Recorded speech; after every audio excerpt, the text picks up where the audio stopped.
उत्तर प्रदेश पंचायत चुनाव को लेकर हाई कोर्ट में एक सुनवाई देखने के लिए मिली है आज, जिसमें इलाहाबाद हाई कोर्ट ने चुनाव आयोग को नोटिस जारी कर कुछ सवालों के जवाब मांगे हैं। बताएंगे इसके बारे में आपको, साथ ही हम आपको बताएंगे लगातार उत्तर प्रदेश शिक्षक संघ 2 मई को होने वाली मतगणना को स्थगित करने की मांग कर रहा है। इसी संबंध में सीएम योगी आदित्यनाथ को एक पत्र लिखा गया है। तो सारी अपडेट हम आपको को लाइक और शेयर कर दीजिए, साथ ही साथ चैनल पर नए हमारे चैनल जनसेवा विद नवनीत को सब्सक्राइब कर लीजिए। दोस्तों, इस बार उत्तर प्रदेश के पंचायत चुनाव में इतने विवाद देखने के लिए मिल रहे हैं। 3 चरण का मतदान संपन्न होने के बाद भी विवाद थमने का नाम नहीं ले रहे हैं। इसी संबंध में आज एक इलाहाबाद हाई कोर्ट में सुनवाई देखने के लिए मिली थी उत्तर प्रदेश पंचायत चुनाव को लेकर के, जिसमें इलाहाबाद हाई कोर्ट ने चुनाव आयोग को फटकार लगाते हुए स्पष्टीकरण मांगा है। देख लीजिए, न्यूज के माध्यम से जानकारी देखने के लिए मिल रही है। पंचायत इलेक्शन में कर्मचारियों की कोरोना से मौत पर चुनाव आयोग और 27 अधिकारियों को नोटिस।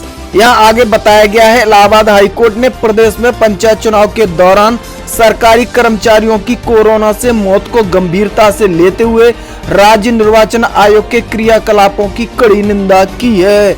कोर्ट ने आयोग व इसके 27 अधिकारियों से स्पष्टीकरण मांगते हुए उनसे पूछा है कि पंचायत चुनाव के दौरान कोविड गाइडलाइंस का पालन करने में आयोग कैसे विफल रहा। कोर्ट ने कहा क्यों न उन्हें दंडित किया जाए। तो यहाँ से स्पष्ट रूप से बड़ी टिप्पणी देखने के लिए मिली है इलाहाबाद हाई कोर्ट की तरफ से। कोर्ट ने राज्य निर्वाचन आयोग के क्रियाकलापों पर बड़े सवाल खड़े किए हैं। यहाँ पर आगे जानकारी देखने के लिए मिल रही है। ऑक्सीजन संकट पर कोर्ट ने सख्त टिप्पणी करते हुए कहा, यह शर्म की बात है, आजादी के 7 दशक के बाद भी हम लोगों को ऑक्सीजन नहीं दे पा रहे हैं। कोर्ट ने प्रदेश में कोरोना के बढ़ते प्रकोप को देखते हुए राज्य सरकार को 2 दिन में 2 बार हेल्थ बुलेटिन जारी करने का निर्देश दिया है। यह बुलेटिन लखनऊ, प्रयागराज, वाराणसी, आगरा, कानपुर नगर, गोरखपुर व झांसी में स्थित बड़े सरकारी अस्पतालों के संबंध में जारी करने के निर्देश दिए गए हैं। अब ये आदेश देखने के लिए मिले हैं। जस्टिस सिद्धार्थ वर्मा एवं जस्टिस अजीत कुमार की खंडपीठ ने कोरोना के मामले में एक जनहित याचिका की सुनवाई करते हुए दिए हैं। कोर्ट ने कहा है केवल एंटीजन की निगेटिव रिपोर्ट के आधार पर ही रोगी को अस्पताल से छुट्टी नहीं दी जा सकती। यहाँ आगे बताया गया, कोर्ट ने यह भी निर्देश दिया है कोविड से हुई प्रत्येक मौत की जानकारी जिला जज द्वारा नामित जुडिशियली अधिकारी को दी जाए। सबका दाह संस्कार सरकार की गाइडलाइंस के मुताबिक किया जाए। हाईकोर्ट इस मामले की सुनवाई अब 3 मई को करेगा। तो दोस्तों, बड़ी अपडेट यहां से देखने के लिए मिली है इलाहाबाद हाई कोर्ट की तरफ से। यहां पर स्पष्ट रूप से चुनाव आयोग को बड़ी फटकार लगाते हुए नोटिस जारी कर दिया गया है। साथ ही स्पष्टीकरण भी मांगा गया है जिस प्रकार से पंचायत चुनाव के दौरान लापरवाहियां देखने के लिए मिली हैं। आगे बढ़ लेते हैं, जानकारी देखने के लिए मिल रही है। गुस्से में सरकारी टीचर बोले नहीं कराएंगे पंचायत चुनाव की मतगणना, चाहे कुछ भी हो जाए। जैसा कि आपको पता है, लगातार शुरू से ही जब से कोरोना का प्रकोप प्रदेश में बढ़ता जा रहा है, शिक्षक संघ ने मांग की है पंचायत चुनाव को स्थगित कर देना चाहिए था। लेकिन अब यहाँ पर जानकारी देखने के लिए मिल रही है, लखीमपुर खीरी जिले में कोरोना के बढ़ते मामलों को देखते हुए कर्मचारी व शिक्षक संगठनों ने मतगणना स्थगित करने की मांग को लेकर लामबंद हो गए हैं। सोशल मीडिया पर विरोध किया जा रहा है। वहीं ज्ञापन सौंपकर मांग की जा रही है कि कोविड के बढ़ते केसों को देखते हुए मतगणना स्थगित की जाए। वहीं कुछ संगठनों ने मांग की है मतगणना में लगे कर्मचारी, एजेंटों व प्रत्येक प्रत्याशियों की कोविड जांच कराई जाए। निगेटिव रिपोर्ट आने पर ही पंडाल में प्रवेश दिया जाए। आगे बताया गया, डिप्लोमा इंजीनियर संघ के जिला सचिव एवं राज्य कर्मचारी संयुक्त परिषद के जिला इंजीनियर अजय कुमार पाठक ने डीएम को ज्ञापन दिया है।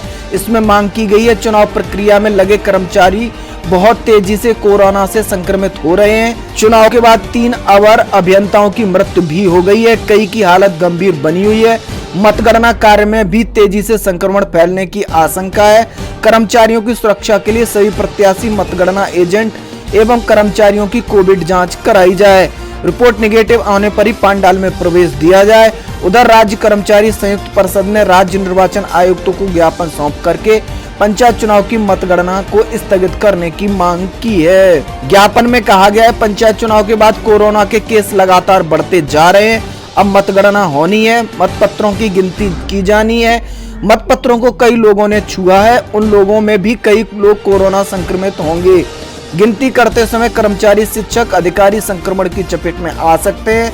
कोरोना की महामारी के बढ़ते प्रकोप को देखते हुए पंचायत चुनाव की मतगणना को स्थगित कर दिया जाए। यहाँ पर लगातार मांग की जा रही है शिक्षकों की तरफ से। उनका यहाँ पर स्पष्ट तौर से कहना है, जिन मतपत्रों की गणना की जाएगी उन मतपत्रों को काफी लोगों ने छुआ है, अलग अलग लोगों ने उनको बॉक्स में डाला है। ऐसे में हो सकता है कई मतदाता ऐसे भी हो सकते हैं जो कोरोना संक्रमित हों और मतदान करने आए हों, क्योंकि कोरोना संक्रमित व्यक्तियों को मतदान करने की पूरी छूट दी गई थी। ऐसे में वो उन बैलेट पेपरों को हाथ से छुएंगे गिनती करते समय, तो काफी संभावना बन रही है कोरोना की चपेट में आने की। इसलिए उन्होंने स्पष्ट रूप से मांग की है पंचायत चुनाव की मतगणना को स्थगित कर देना चाहिए। अब आगे यहाँ पर जानकारी देखने के लिए मिली है, 2 मई को जो मतगणना आपको देखने के लिए मिली है उसके संबंध में राज्य निर्वाचन आयोग की तरफ से गाइडलाइंस जारी कर दी गई है। उम्मीदवारों को दिखानी होगी कोरोना की रिपोर्ट। अब यहाँ पर बताया गया है, चुनाव ड्यूटी के दौरान हुई कर्मचारियों को मौत को लेकर के चुनाव आयोग ने प्रत्याशियों के लिए नई गाइडलाइंस जारी कर दी है। चुनाव आयोग की गाइडलाइंस के मुताबिक मतगणना केंद्र पर पहुंचने से पहले प्रत्याशी एवं उनके एजेंटों को कोरोना की रिपोर्ट दिखानी होगी। आयोग ने कहा है, मतगणना केंद्र पर आने वाले प्रत्याशी और उनके एजेंटों को RT-PCR की जांच और पूर्ण टीकाकरण रिपोर्ट दिखानी होगी। इसके बाद ही उन्हें मतगणना केंद्र पर प्रवेश मिलेगा। आपको बता दें, एक दिन पहले ही इलाहाबाद हाईकोर्ट ने चुनाव आयोग से जवाब तलब किया था। इलाहाबाद हाईकोर्ट ने प्रदेश में पंचायत चुनाव के दौरान सरकारी कर्मचारियों की कोरोना से मौत को गंभीरता से लेते हुए राज्य निर्वाचन चुनाव के क्रियाकलापों की कड़ी निंदा की थी। कोर्ट ने आयोग व इसके 27 अधिकारियों से स्पष्टीकरण मांगते हुए उनसे पूछा था कि पंचायत चुनाव के दौरान कोविड गाइडलाइंस का पालन करने में आयोग कैसे विफल रहा। कोर्ट ने पूछा कि क्यों न उन्हें इसके लिए दंडित किया जाए। ऑक्सीजन संकट पर भी कोर्ट ने सख्त टिप्पणी की थी, जिस संबंध में हमने आपको जानकारी दे दी है। वही जानकारी यहाँ पर देखने के लिए मिल रही है, बड़ी अपडेट यहाँ से देखने के लिए मिल रही है इलाहाबाद हाई कोर्ट की तरफ से। यहाँ आगे बताया गया, CM योगी से मतगणना स्थगित करने की मांग, शिक्षक संघ ने लिखा पत्र। इसमें बताया जा रहा है, शिक्षक संघ यूनाइटेड टीचर्स एसोसिएशन के प्रदेश अध्यक्ष राजेंद्र सिंह राठौर ने मुख्यमंत्री योगी आदित्यनाथ व मुख्य निर्वाचन अधिकारी सहित मुख्य सचिव व अन्य अधिकारियों को मांग पत्र भेजते हुए 2 मई को होने वाली मतगणना को फिलहाल स्थगित करने की मांग की है। यूटा के प्रदेश अध्यक्ष राठौर ने बताया, संगठन ने पहले ही दिन संक्रमण की स्थिति को भांपकर पंचायत चुनाव को रोकने की मांग की थी, लेकिन चुनाव आयोग के कान पर जूं नहीं रहेंगी। उसी का परिणाम है कि प्रत्येक चरण के बाद संक्रमण विकराल रूप धारण करता जा रहा है और तमाम परिवार अनाथ भी हो गए हैं। उन्होंने चुनाव के प्रशिक्षण से लेकर मतदान ड्यूटी के समय से ही बीमार होकर दुनिया से चल बसे शिक्षकों, शिक्षा मित्रों, अनुदेशकों व अन्य कार्यक्रमों के आश्रित परिजनों को 50-50 लाख रुपए की आर्थिक शासकीय सहायता देने की भी मांग की है।